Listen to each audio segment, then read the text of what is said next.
Each day, Randolph Air Force Base is home to hundreds of takeoffs and landings. Make that thousands if you take into account the extra traffic approaching the flight line. We've got several million white-winged dove living in this region, in this area alone, so that's one of the biggest impacts that we have here. By impact, officials mean actually striking the planes. Bird collisions make training pilots not just a mission at Randolph, but a risk.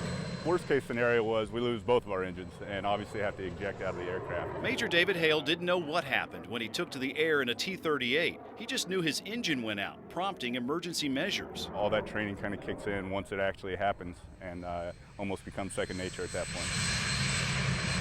The pilot landed safely, and investigators later found bird debris in the busted engine. The pictures tell the story. Birds foul the fuselage, the cockpit, and the engines of the aircraft.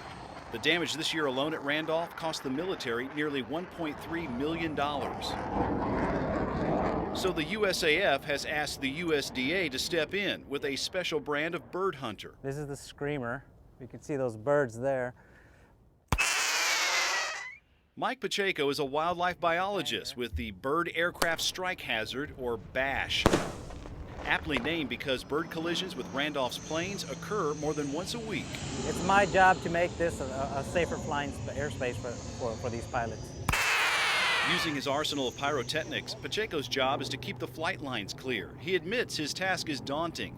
2 runways split by a golf course and bordered by farmland provide a great home for birds and insects. 17, elytra short, nope, 40, oh, good. In fact, entomologists are already collecting, counting, and identifying the lunch buffet for birds on the base. And if we can figure out what they eat, then get rid of them. The birds have to go somewhere else to find food, and hopefully they won't hit the plane.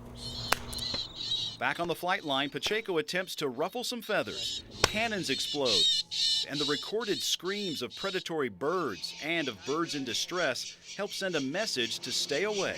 The greatest risk for a collision between a bird and a plane usually occurs between 0 and 3,000 feet. Now, how high the bird is flying determines what kind of shell they use. This particular one goes about 350 feet. In the end, the military only wants its birds in the skies above the training base.